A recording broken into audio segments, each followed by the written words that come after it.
26 जनवरी एक तारीख नहीं है। ये सिर्फ कैलेंडर का एक दिन नहीं है जो हर साल आता है और चला जाता है।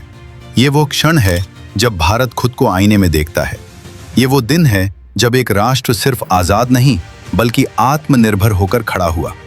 जब भारत ने दुनिया को बताया कि अब ये देश अपने कानून खुद बनाएगा, अपनी राह खुद चुनेगा और अपने भविष्य का फैसला खुद करेगा।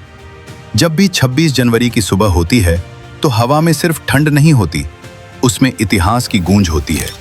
सड़कों पर कदमों की आवाज के साथ साथ उन सपनों की आहट सुनाई देती है जो कभी जेल की सलाखों के पीछे जन्मे थे।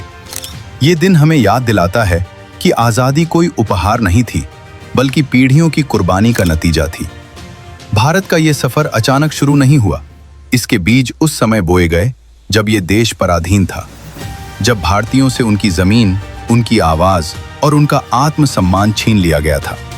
अंग्रेजी हुकूमत के दौरान भारत सिर्फ एक उपनिवेश नहीं था बल्कि एक ऐसा समाज था जो हर दिन अपमान और अन्याय सह रहा था। उस दौर में कानून भारत में नहीं बनते थे, वे समुद्र पार बनाए जाते थे और भारत के लोगों पर थोप दिए जाते थे। धीरे धीरे ये समझ पैदा हुई कि राजनीतिक आज़ादी के साथ साथ संवैधानिक आज़ादी भी उतनी ही जरूरी है। सिर्फ सत्ता परिवर्तन से देश नहीं बदलता, देश तब बदलता है जब उसके नागरिक बराबरी, न्याय और अधिकारों के साथ जी सके। यही सोच आगे चलकर भारत के संविधान की नींव बनी। 15 अगस्त 1947 को भारत आजाद हुआ, लेकिन यह आजादी अधूरी थी। उस दिन भारत के पास अपना कोई स्थायी संविधान नहीं था। देश अभी भी पुराने कानूनों के सहारे चल रहा था। जरूरत थी एक ऐसे दस्तावेज की जो भारत के हर नागरिक को यह भरोसा दे सके कि वह इस देश में समान है, सुरक्षित है और स्वतंत्र है। इसी उद्देश्य से संविधान सभा का गठन हुआ। देश के कोने कोने से आए प्रतिनिधि एक ही छत के नीचे बैठे। उनकी भाषा अलग थी, उनकी संस्कृति अलग थी, उनके विचार अलग थे, लेकिन सपना एक था। एक ऐसा भारत जहां कोई छोटा या बड़ा न हो, जहां न्याय धर्म या जाति देखकर न मिले बल्कि इंसान होने के नाते मिले। संविधान बनाने का यह कार्य आसान नहीं था। दिन रात बहसें हुई, सवाल उठे, असहमति हुई, लेकिन हर बहस के केंद्र में भारत का भविष्य था। डॉक्टर भीमराव अंबेडकर के नेतृत्व में संविधान का मसौदा तैयार हुआ। यह सिर्फ कानूनों का संग्रह नहीं था, यह एक दर्शन था, एक विचार था जो आने वाली पीढ़ियों को दिशा देने वाला था। अंततः वह ऐतिहासिक क्षण आया जब भारत ने अपने संविधान को अपनाने का फैसला किया। 26 जनवरी 1950 को भारत एक संप्रभु, समाजवादी, धर्मनिरपेक्ष और लोकतांत्रिक गणराज्य बना। उसी दिन भारत ने दुनिया को यह संदेश दिया कि अब इस देश का सर्वोच्च शक्ति केंद्र जनता है। 26 जनवरी का दिन इसलिए चुना गया क्योंकि इसी दिन पहले पूर्ण स्वराज की घोषणा की गई थी। यह तारीख अपने आप में संघर्ष और संकल्प की प्रतीक थी। इस दिन संविधान लागू होते ही भारत में नागरिकों को मौलिक अधिकार मिले, जिनमें समानता, स्वतंत्रता और धर्म की आज़ादी शामिल थी।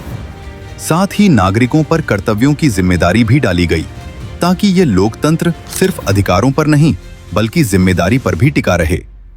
हर साल 26 जनवरी को होने वाली परेड सिर्फ शक्ति प्रदर्शन नहीं होती, ये भारत की विविधता की झलक होती है। ये दिखाती है कि कैसे अलग अलग भाषाओं, संस्कृतियों और परंपराओं से मिलकर एक राष्ट्र खड़ा है। राजपथ से कर्तव्य पथ तक का यह सफर भारत के बदलते चेहरे की कहानी कहता है। और अब जब हम 77वें गणतंत्र दिवस 2026 में खड़े हैं तो यह दिन और भी ज्यादा मायने रखता है। यह सिर्फ एक उत्सव नहीं है, यह आत्ममंथन का समय है। यह सोचने का समय है कि हमने संविधान के मूल्यों को कितना निभाया है और आगे हमें किस दिशा में जाना है। 2026 का भारत एक नया भारत है।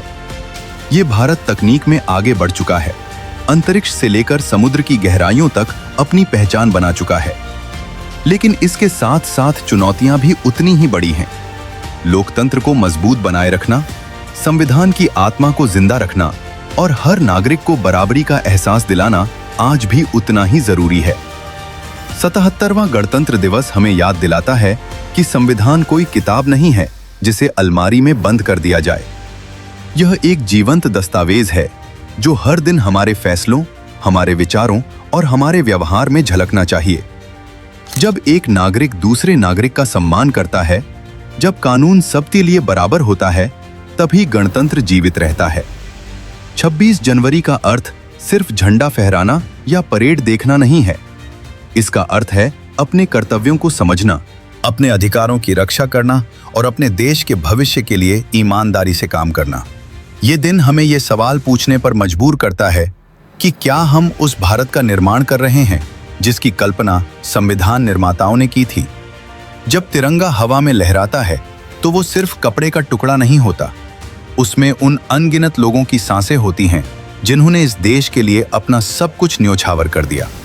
उसमें किसान की मेहनत होती है, सैनिक का साहस होता है, शिक्षक का ज्ञान होता है और युवा का सपना होता है।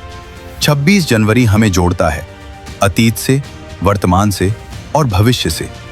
ये हमें याद दिलाता है कि भारत सिर्फ एक देश नहीं है, यह एक विचार है और जब तक ये विचार जिंदा है तब तक भारत अडिग है, अटल है और अमर है।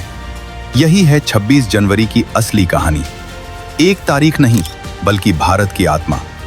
तो चलिए साथियों, अब हमें इजाजत दीजिए, फिर आएंगे किसी नए टॉपिक के साथ। तब तक के लिए हंसते रहिए और मुस्कुराते रहिए और कमेंट में जय हिंद जरूर लिखना। जय हिंद, जय भारत। धन्यवाद।